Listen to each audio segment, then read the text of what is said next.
नमस्कार, आप देख रहे हैं आपकी नज़र और मैं हूं आपकी होस्ट जोया।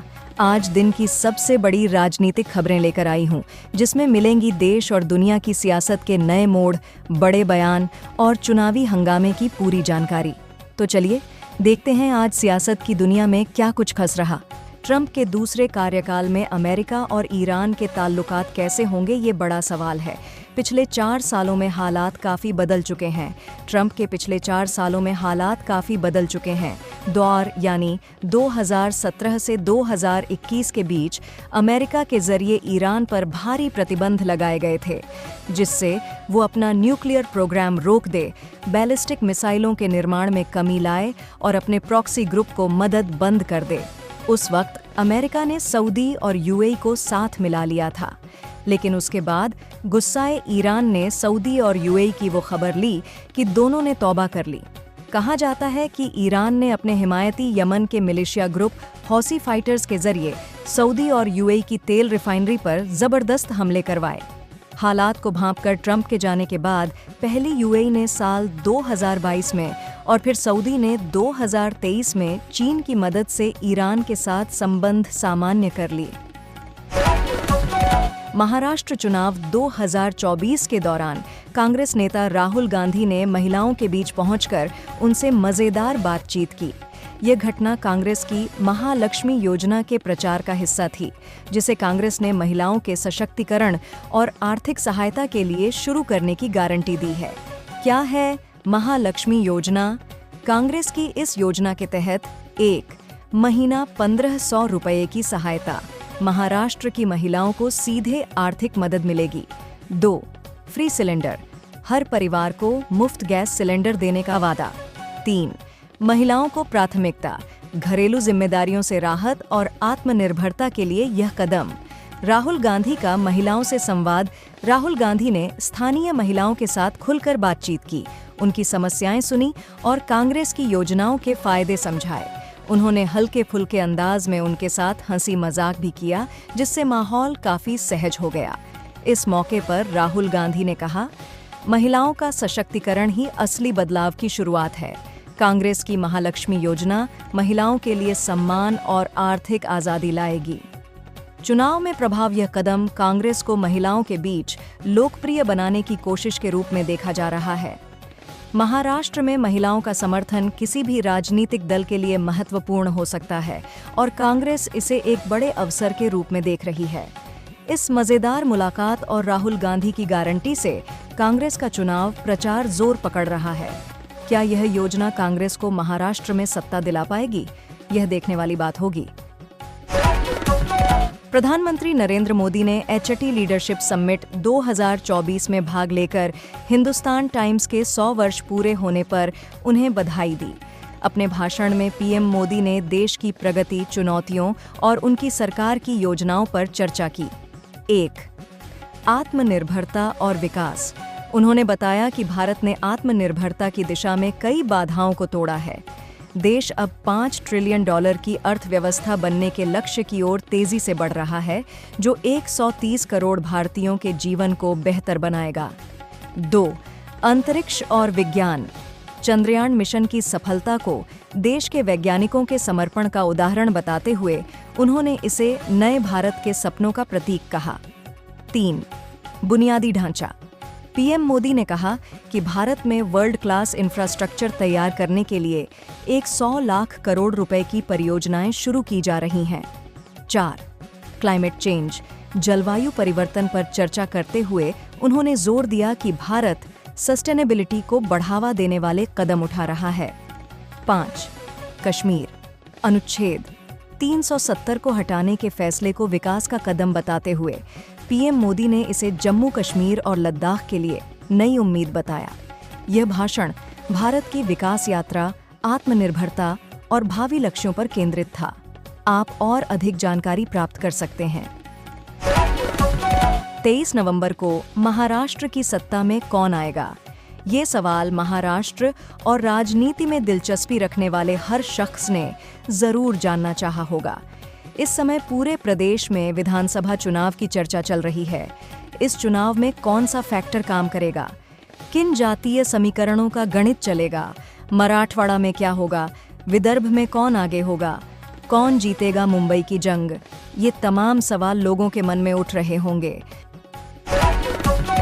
कांग्रेस नेता कन्हैया कुमार ने महाराष्ट्र के उप मुख्यमंत्री देवेंद्र फडणवीस की पत्नी अमृता फडणवीस को लेकर एक बयान दिया, जिसके बाद विवाद खड़ा हो गया है। अब देवेंद्र फडणवीस ने कन्हैया कुमार को पत्नी पर बयान के बदले ऐसे किया पटवार। महाराष्ट्र में चुनावी सभा को संबोधित कर रहे कन्हैया कुमार ने बीजेपी के एक हैं तो सेफ हैं और धर्म को लेकर दिए बयान पर पलटवार किया। कन्हैया कुमार ने कहा कि धर्म को बचाने का काम सभी का होना चाहिए। ऐसा नहीं होना चाहिए कि हम लोग धर्म को बचा रहे हों और नेताजी बेटा बेटी ऑक्सफोर्ड में पढ़ रही हो। हम धर्म बचाएं और उप मुख्यमंत्री की पत्नी इंस्टाग्राम पर रील बना रही हों। महाराष्ट्र में विधानसभा चुनाव 2024 की तारीख अब एकदम पास आ चुकी है। ऐसे में सभी राजनीतिक दलों ने खुद को चुनाव प्रचार में झोंक दिया है। इसी में बीजेपी का साथ देने के लिए उतरे हैं डॉली चायवाला और हाथ में है एक नहीं, दो नहीं, तीन नहीं, बल्कि चार मोबाइल फोन्स। अपने रंगीन अंदाज और पीले चश्मे के साथ डॉली चायवाला की तस्वीरें सोशल मीडिया पर वायरल हैं। इस बार वो नजर आए बीजेपी के दिग्गज नेता और नागपुर प्रभारी कैलाश विजयवर्गीय के साथ, जिसकी तस्वीरें कैलाश विजयवर्गीय ने सोशल मीडिया पर शेयर की हैं। अब डॉली की महाराष्ट्र चुनाव में एंट्री से चर्चा है कि कहीं डॉली बीजेपी में शामिल तो नहीं होने जा रहे हैं। उत्तर प्रदेश में करहल विधानसभा सीट के उपचुनाव को लेकर चुनाव प्रचार जोरों पर है।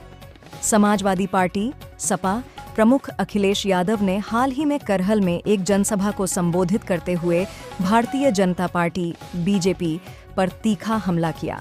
उन्होंने बहराइच हिंसा को एक साजिश बताया और आरोप लगाया कि यह हिंसा उपचुनाव को प्रभावित करने के लिए जानबूझकर कराई गई थी। अखिलेश यादव ने सपा के उम्मीदवार तेज प्रताप यादव की जीत का दावा करते हुए कहा कि करहल की जनता हमेशा सपा के साथ रही है और इस बार भी वह सपा को विजयी बनाएगी। करहल को सपा का गढ़ माना जाता है, लेकिन इस बार मुकाबला दिलचस्प हो गया है क्योंकि बीजेपी ने अखिलेश यादव के रिश्तेदार अनुजेश यादव को मैदान में उतारा है। इससे यादव वोटों में बंटवारे का खतरा बढ़ गया है। दूसरी ओर बीजेपी ने पूरे दमखम के साथ करहल में प्रचार तेज कर दिया है और यादव वोट बैंक में सेंध लगाने की कोशिश कर रही है। इसके जवाब में अखिलेश यादव खुद प्रचार में उतर गए हैं और सैफई परिवार के सदस्य भी सक्रिय हैं। इस सीट पर 20 नवंबर को मतदान होगा और यह मुकाबला उत्तर प्रदेश की सीएम प्रयागराज के फूलपुर में मुख्यमंत्री योगी आदित्यनाथ ने झांसी हादसे पर गहरी संवेदना व्यक्त करते हुए इसे अत्यंत दुखद घटना बताया। उन्होंने प्रभावित परिवारों के लिए 5 लाख रुपए मुआवजे और घायलों के लिए 50,000 रुपए की सहायता का ऐलान किया।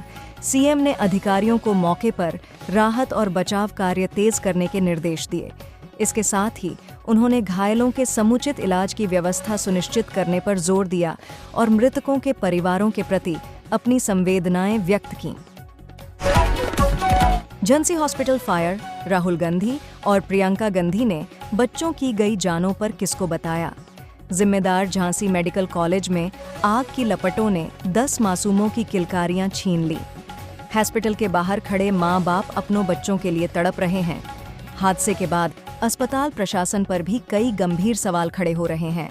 इस बीच कांग्रेस अध्यक्ष और लोकसभा में नेता प्रतिपक्ष राहुल गांधी और प्रियंका गांधी ने हादसे पर प्रतिक्रिया देते हुए सरकार और प्रशासन को कटघरे में खड़ा कर दिया। राहुल ने एक्स पर पोस्ट करते हुए लिखा, झांसी मेडिकल कॉलेज में हुए दर्दनाक हादसे में कई नवजात बच्चों की मृत्यु और घायल होने की खबर से बेहद दुखी हूँ। पीड़ित परिवारों के प्रति अपनी गहरी संवेदनाएं व्यक्त करता हूँ। उत्तर प्रदेश में एक के बाद एक हो रही इस तरह की दुखद घटनाएं सरकार और प्रशासन की लापरवाही को लेकर कई गंभीर सवाल खड़े करती हैं। सरकार सुनिश्चित करे कि घायल बच्चों का बेहतर से बेहतर इलाज हो। साथ ही इस दुखद घटना की तुरंत जांच कराई जाए और दोषियों के खिलाफ सख्त कानूनी कार्रवाई हो। नागपुर में कांग्रेस नेता कन्हैया कुमार ने एक जनसभा के दौरान भाजपा और देवेंद्र फडणवीस पर तीखा हमला बोला। उन्होंने फडणवीस सरकार पर धर्म का राजनीतिकरण करने का आरोप लगाया। भाषण के दौरान कन्हैया ने देवेंद्र फडणवीस की पत्नी अमृता फडणवीस का जिक्र करते हुए कहा, हम धर्म बचाएंगे और वो रील बनाएंगी।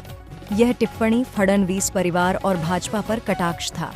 इस बयान पर देवेंद्र फडणवीस ने पलटवार करते हुए कन्हैया की टिप्पणी को उनकी अपरिपक्वता और कांग्रेस की नकारात्मक राजनीति का उदाहरण बताया। यह मामला चुनाव प्रचार के दौरान बढ़ते आरोप प्रत्यारोप का हिस्सा बन गया है।